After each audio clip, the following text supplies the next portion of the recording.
Hi, sir. May I help Hi. you? Yeah, got some snack food? Yes, we do. Down aisle. Just check it over. Okay, thanks. Okay. Yes. Despia? Anything else beside? No, I'd like some viewer mail. Oh, sure. Yes. Yeah. Here, this one is 69 cents. Yeah, that looks good. Okay. Okay. And so my. Yeah, I'd like a lavalier microphone too. Sure. Here, I'll just take that one. Yeah. Oh, okay. Here's that's $79. Thank you. Okay. Anything else?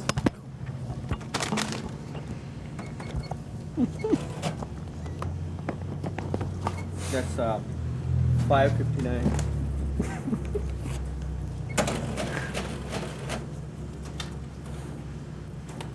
Here, you give me $5 for it. What's the tip? What?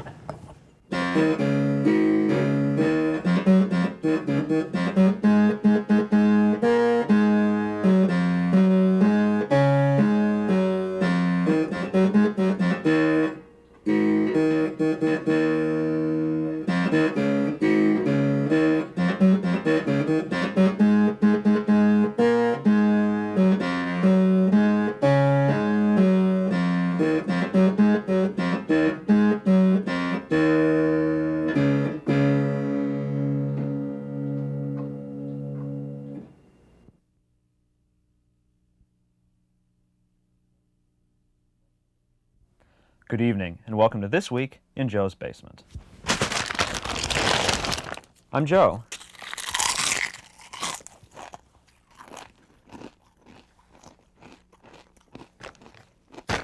And this is my basement. So, this week in Joe's Basement, we'll get a rare insight into an interpersonal conflict from all sides of the story, or all the ones we could get at any rate. In particular,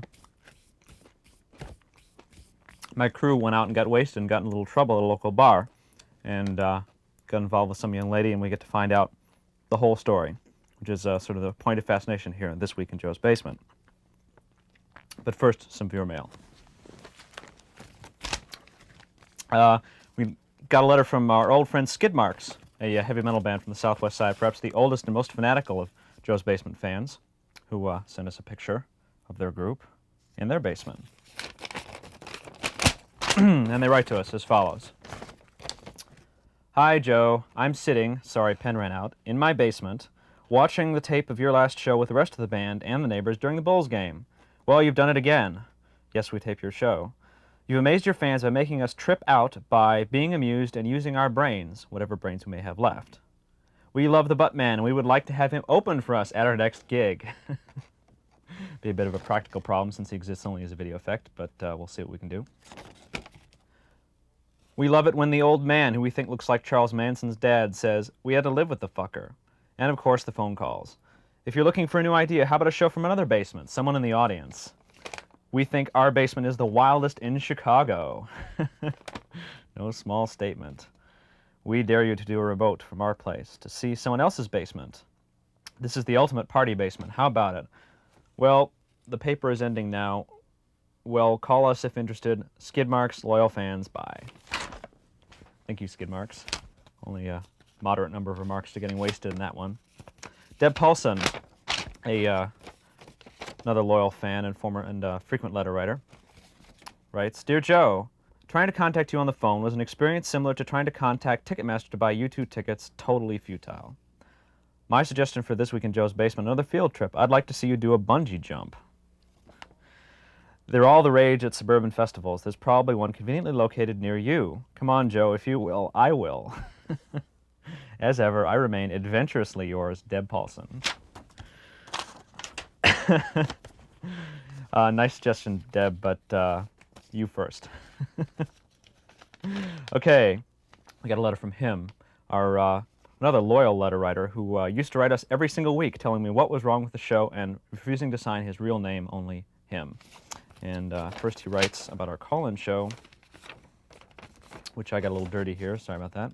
And he says, Joe, did I miss something last night, or did you edit out my phone call in your new ideas for the show? I know it was lame, but I couldn't think of anything else on short notice except to connect to you drinking all that beer and belching like an Arab after a good meal. So I asked for a little farting, sorry to get so out of line.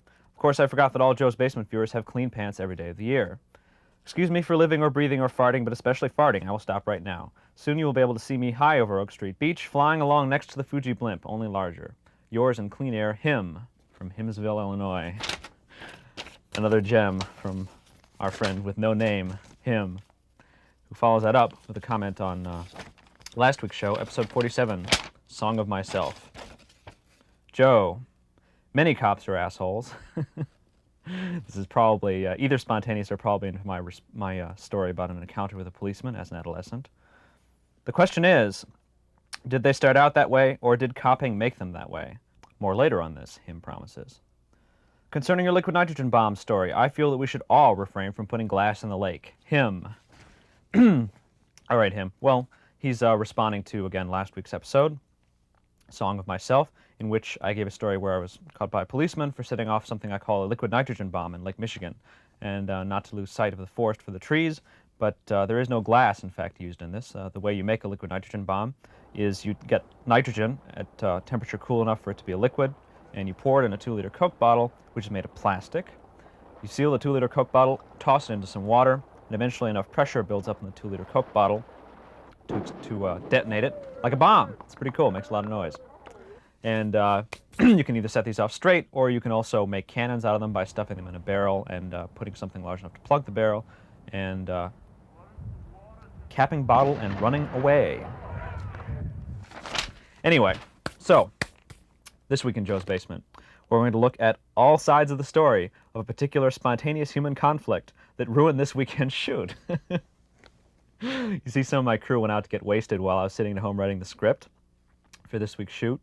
And anyway, well, it left us in a poor position to prepare for the next day, but decided to take advantage of this because the conflict was amusing enough for me to want to hear all sides of the story, the only way we know how here at Joe's Basement, which is to put people in the story closet. We've got this little sort of solitary confinement chamber here in the basement where we stick people in one at a time when we want to get each person's singular point of view without anyone hearing them or interfering them. And so through this technique, I endeavored to find out what really happened last night, this week in Joe's Basement. So hi, my name's Gypsy, and I'm the technical director for this show. And I had a pretty weird experience tonight. So me and my friend Bob, we went out to Indiana the other day for the 4th of July holiday, and we went to a fireworks stand out in Indiana right across the border, and we spent like $120 and bought a whole bunch of fireworks. We bought several gross of bottle rockets and mortars and tubes and multi-shot repeaters. So we were out riding around tonight, setting off these fireworks. And on the 4th of July tonight, 1992, it rained really heavily. We're riding around, all of a sudden it starts to pour. And we're near the University of Chicago, and there's this one place called Mendel Hall, which is a concert hall, and there's bathrooms and a couple theater groups and a food service place in there. So we stopped in because we figured we'd get out of the rain, plus it's warm, there's bathrooms and there's water fountains and everything. We stopped in there, and we're hanging out in the doorway, and this woman shows up, and she's really cute. She's skinny and nicely built, and she's sopping wet. Oh, God, did she look nice. She needed to make a phone call, and I guess she borrowed a quarter from Martin, although I didn't know it at the time. You know, we had 3 bicycles, right? And everybody wanted to go in and scope her out, but one person had to hang out to check out the bikes, right? So we're taking turns going in and like getting drinks from the water fountain, so we can just sort of idly, glance to the side and see what she looks like. Nice! Meet this girl who's nice. She's cute. And she's wet, cute. I give her a dime to make a phone call and it doesn't go through. My friend Martin gives her a dime, makes a phone call, and it goes through. Gives her a quarter, make another phone call, and she shares her champagne with us. She's out of town. Very cute. Excuse me. And her friends from here, We convince him to go to this bar, and we tell him about this bar. We hang out.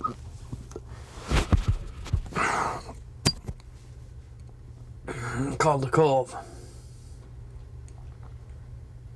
Well, the Cove is the best jazz jukebox in Chicago. Some of the worst beer, but one of the best bartenders.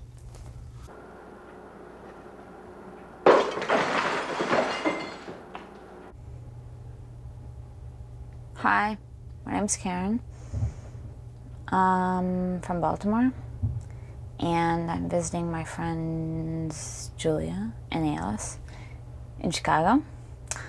And we decided to come to this bar on the recommendation of these boys that I saw outside of the Student Union of the University of Chicago, named Dan, and some other guy, and a black guy. And so we took the recommendation, and we went to the bar. Already pretty drunk when we went to the bar. Drank some champagne, ate some cheese popcorn before we went. Got to the bar. Let's see. He told me to tell you everything about meeting Dan and the other guy who was really obnoxious and probably blocking out his name because he was such an asshole. Let's see.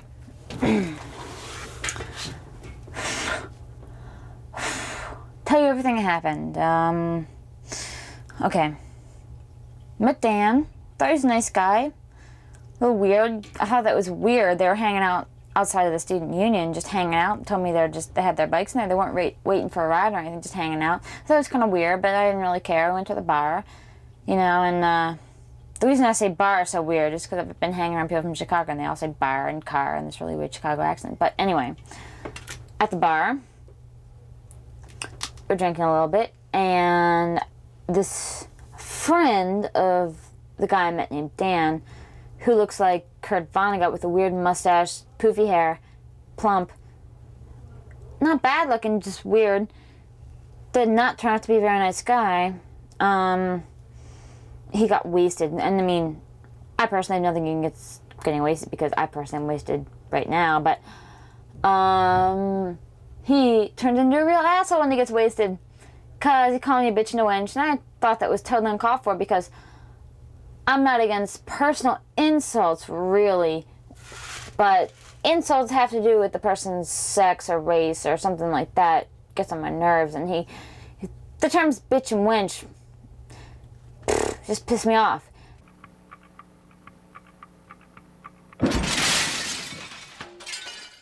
Hi, I'm sober, and I didn't really take part in the meat and substance of this particular drama. But I just thought I'd tell my side of the story. I did get to, dip in and out of it at points, and I might help clear a few things up, which poor Dan and Bob, being wasted as they are, may have had confused, like people's names and what actually happened and stuff like that. Anyway, so this is this all took place on the 4th of July. We were trying to film on the 4th of July, okay? Sorry, that's what I'm thinking about, and it sucks. It's annoying trying to get people to do stuff on a holiday, and maybe I want a holiday too, because I do work for a living. I know you guys don't think that, but I do. Anyway, so I'm with Dan, who's my technical director. Dan Margulies does a fine job. And Bob Poe, who's a friend of mine, who I occasionally coerce into cooperating with me to help out on episodes of This Week in Joe's Basement. And my friend Martin, who probably doesn't figure in this drama at all. And we're all together and enjoying the day before filming. And, well, Dan and Bob have all these fireworks, which they went down to Indiana, across the border, to buy and bring back and set off. And they have all these firecrackers and bottle rockets, and they're setting them off all day long. Every 5 minutes, they're off blowing something up. Anyway, I'm trying to write a script for tomorrow, and they're driving me insane. I can't concentrate, I can't do anything. I mean, it's the 4th of July, but I gotta work. And they're driving it home by boom every now and then, and they wire something to my brother's car to smoke when he starts the ignition, so he thinks his car's not working. And all these youthful shenanigans. So about 7 or 8 in the evening, I send them away to go have a good time and go party for a while without me. I say, call me in 2 hours and give me some time to write this script. I guess 2 hours, that's what I gave myself to write tomorrow's script of Hugh, the wacky mad scientist, versus himself. Hopefully you'll see that in an upcoming episode. Anyway, So Dan and Bob go off to the Medici, popular local Hyde Park restaurant, and hang out to have dinner and, more importantly, find out where the parties are. And they go off, ride off on their bicycles. Whereupon, about an hour and a half later, I think around 9:30, I don't know if I have my hours, my times right, but they're approximate, it starts to rain violently. And so I get this call, and it's Bob calling from a payphone. And he says, Joe, could you close the window to my car, please? And I ask them what they're up to, and they say that they're over on the University of Chicago campus at Mandel Hall, where they've met these really cute chicks who look nice in wet t-shirts. Actually, I think they tell me that later. But anyway, I hear these girls in the background, actually. I can hear 20 to 25-year-old girls in the background while Bob's talking to me on the payphone. And I know Bob, and I know Dan, even though Dan has a girlfriend. And so I make the connection. So we came back here to Joe's place. And, we told Joe the story about how we'd met these rain goddesses who were very pretty, and how they were maybe going to meet us at the Cove later. And we played around here. We played some games. We dried off our clothes and so forth. And then finally, we went to the Cove. So we got to the Cove and we get drunk, and here, lo and behold, are these women we told about the Cove about. So we go to the Cove and have a couple shots, a couple beers, a couple more beers, a couple more beers, a couple more beers, a couple shots, and we talking to this girl, and she's nice. I mean, she's a nice girl, nice breasts, nice girl. It's so rare that you see any woman under 55 at the Cove at all, much less actually pick someone up there. And so I'm just thinking, and I am thinking in the back of my mind how just totally amazing it would be if these women even went there. I mean, most people are kind of put off by the Cove. It's a neighborhood bar, not very glamorous, mostly populated by policemen and truck drivers and alcoholics, and almost exclusively men. If a woman walks in there who's even remotely attractive, the bartender usually takes notice, or one of them who was fired will offer them table service or something like that. And, well, I guess actually they used to serve underage people, so they used to be popular with the college set. But they don't do that anymore, so it's pretty dead over there. And we go to the Cove, and sure enough, there's the rain goddess in her shirt, sitting there talking to some muscular gentleman who was about 10 years older than her. We're like, yeah, she's blind drinking drunk, what the hell. So we talked to her for a little while, and it turns out when she went to get a drink, there was this guy named Durkin, who was a cop, who was sitting there, and Durkin made some offhanded comment, and Karen, who's the rain goddess's name, was really drunk and really fucked up, and she got really offended, so she hit him. She punched him. And what the hell is he going to do, right? I mean, he can't hit a woman. So he couldn't do anything but just sit there and look foolish. And then she went off to sit with her friends. Now, we came in a little while later, and we didn't know any of this. We heard her side of the story. But then, a little while later, we were talking to one of the Cove regulars, this woman named Kate, who had seen it all and who was a good friend of Durkin's, and who was very upset with Karen for what she had done. She considered Bill Durkin to be one of her friends, and, seeing her friend being hit and being put in this position where he couldn't do anything about it upset her very much. And she had a lot of very, very, very unpleasant things to say about Karen, some of which I think were related to the fact that Karen is skinny and pretty, whereas Kate is, well, not unattractive, full-figured and getting old, and, she spent the last 15 years spending, every night in the bar drinking. And speaking from experience, that sort of stuff begins to tell on you after a while. Maybe his name was Tom. Maybe that's the name they're trying to tell me. Let's see. His name was Tom, and I called him the bitch and a wench. And I just couldn't believe it. I wanted to hit him like I hit the policeman earlier. But that came to no good. Probably turned him on in some kind of weird sadomasochistic way. So I decided not to hit him. But I really wanted to smack his head. Although his mustache looked like it was even fake. His mustache looked really funny, like it was fake. Like he was too little to have a mustache. Like he was too young. Although I guess he said he was 25, so I guess 25 isn't that young to have a mustache. But he looked really weird and young and just, poofy in a middle-aged way, but not, not really convincingly. But I didn't feel that I don't even remember what I did. I really don't even remember what I did. Maybe I insulted him. Distinct possibility, since I get really insulted when I've been drinking, and I don't know if you can tell or not, but I've been drinking. So, maybe I did insult him, but nothing to insult the name bitch, because I don't know. I don't think name calling is, really the way to handle disputes. I think physical violence is the way to handle disputes, I mean, well, I guess not unless you can win. She was eating his salsa, which is very good. And homemade salsa. Tomatoes, onions, a couple cloves of garlic, some jalapenos, some Ecuadorian red hot peppers.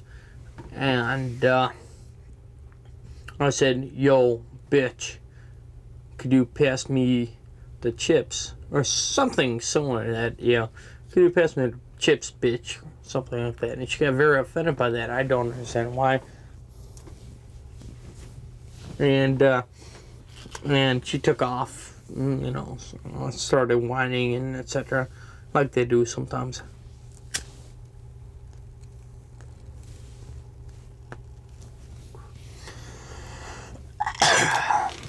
Shouldn't inhale.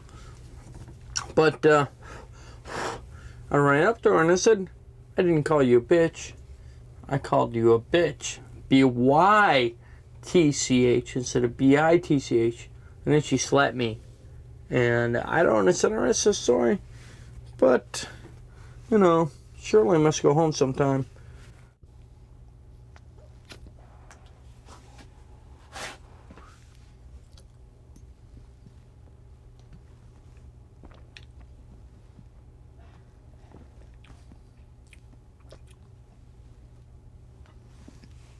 Maybe they wanted me to tell you about my fight with the policeman. I don't even believe them. It's a policeman. It was just some weird dude in the blue shirt with his pointing chin like that, and like a weird bony face, white hair, older dude, just being an asshole. And he made someone like, just being an annoying person, and I'm just like, okay, he's drunk. He's annoying. That's fine. When I'm drunk, I'm annoying. Everyone's allowed to be annoying when they're drunk, in my philosophy. But he said something about, I said something about, oh yeah, okay, so all women are weak and pathetic. I don't even know how they came up, but I just said that just to maybe to stir up trouble, maybe to see just if he was agreeing. And he agreed, and he said women are really weak, and I couldn't deal with that, so I had to smack him. And then I think there's no point in smacking him because I can never win, because I'm much smaller than he is, I'm much smaller than all men. But it felt good. It was good smacking him, although it hurt my hand. When you hit people with an open hand like that, you end up hurting your hand more than you end up hurting them. It makes a very impressive noise. That's true. But you really end up smacking your hand hard and hurts. And I mean, I don't know how much it hurts them, because I guess I've never really been smacked like that. But I've smacked a couple people like that, like my little brother and my little sister and stuff like that. And it hurts my hand. And I mean, it may hurt them, but it seems to me the intimidation factor is what I'm after. It was more like, I don't know. He's probably some weirdo, dude who wants to be hit, so I'm not even sure if I proved anything, but. Dan talks to Karen. I'm talking to Kate. Kate is calling her the bimbo of the century or something like that. I mean, a friend of mine who hangs out in the bar, Bill, actually got punched in the jaw by Dan's friend Karen, the rain goddess. And Kate didn't like that very much. So immediately she started hating this woman, Karen. And I was actually hoping for a cat fight, because it's pretty cool. I mean, scratch, tear, rip. But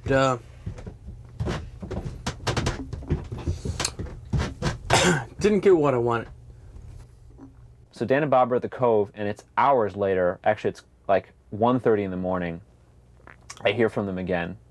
And no, I don't hear from them. Okay, at this point, I have to get my thoughts straight. No, what happens next is that I actually come up with a workable script for the next day's shoot. So now it's about 2 o'clock, but it's Saturday, and so I figure the Cove hasn't closed yet. They've got another hour. So I'll go over there, and I'll meet Dan and Bob and have a drink with them before we all go home, because we got to get up tomorrow morning. So I walk into the Cove, okay, just expecting to meet Dan and Bob sitting around, shooting the shit. And I think I've forgotten all about these women that they've met in the rain goddess, Karen, and her friends. But I walk into the Cove and I see Bob at the bar talking to an attractive young woman, blonde woman in a striped red t-shirt, and Dan is sitting next to him. I'm not sure what Dan's doing, probably just staring at his drink. And and of course I do remember what they were talking about earlier, and I said, God, did they actually meet these women? These women actually agreed, weren't just blowing them off, and actually came to the Cove? Wow, cool. And so I try to step in and interrupt and just say, hey Dan, hey Bob, how you doing? But nobody's paying attention to me. It's really weird. And Dan and this girl Karen, and then Bob and this girl Karen, the three of them are having this really tense conversation. It looks like Karen wants to hit somebody, and I'm thinking, oh shit, Bob's really stepped out of line this time. And but nobody noticed me at all. I mean, it was like wandering onto the set of a soap opera, and the actors were being professional about it and didn't stop the scene because there was another person present. That was exactly what it was like. It was really weird. Here are my two friends, and they didn't acknowledge me. They didn't stop to say hi. They continued this tense little struggle they were having with this woman. And I thought something really terrible had happened, actually. And there's this other woman, this heavyset woman, Kate, I later learned her name was, who was sitting next to Bob. And so it was the four of them there. And they were all really tense, like something had just happened. And I came in and I said, guys, tell me what happened. And Bob says, Ilya, that's the bartender, give us 3 shots. No, you want one, Ilya? Give us 4 shots. And so Ilya, the bartender, since he knows us all and we're all regulars, pours all these big shots. I'm like, Bob, come on, I don't want to, I got to work tomorrow. What are you doing?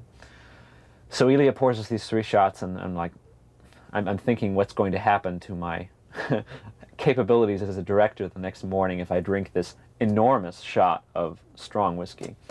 And I look at Bob, I look at Dan, and I say, is this good?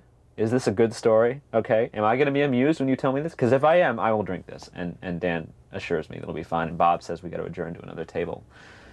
So the first thing they tell me is that one of these women, and I'm not sure if it's Karen or if it was Kate. I think Bob said it was Kate, the heavier set one, and Dan said it was Karen, who you've heard from, or will hear from, who got into a fight with Durkin, an off-duty police officer who frequents the Cove. And I was like, oh my God, some little woman hit a policeman?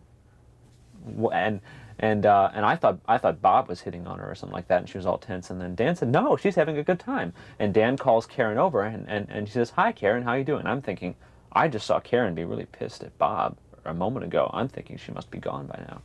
But no, she's all friendly and happy, and Dan says, hey, you want to be on television? And the rest is history. I think I should come down soon because I'm really running out of things to say. I wonder, this microphone's hooked up tight. This is a very weird situation. Very weird. Good thing I'm wasted, or else I get more spooked out about this. This is a very, being in this little room with all these weird pipes and boxes and boots, like ski looking boots and baseball gloves, and this is very odd. I wonder what they're doing upstairs. I feel very locked in with this stupid video camera.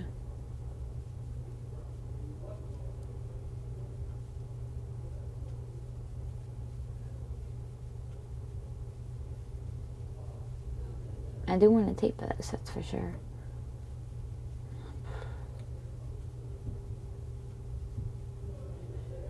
I hear Julia laughing, that's a good sign. I want them to come down now.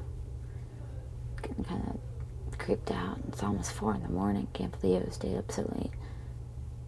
Gosh. Chicago's a weird place. Big place. Oh man, I'm getting really tired. It's 3:30 in the morning. I've been drinking since like 10. No, earlier than that. 8:30 I've been drinking. But I guess I stopped around 12:30 or so. Because I have exceptional self-control. Didn't used to. Well, I've done many. Oh good, they're coming down. I'm sick of talking. I don't want to talk anymore.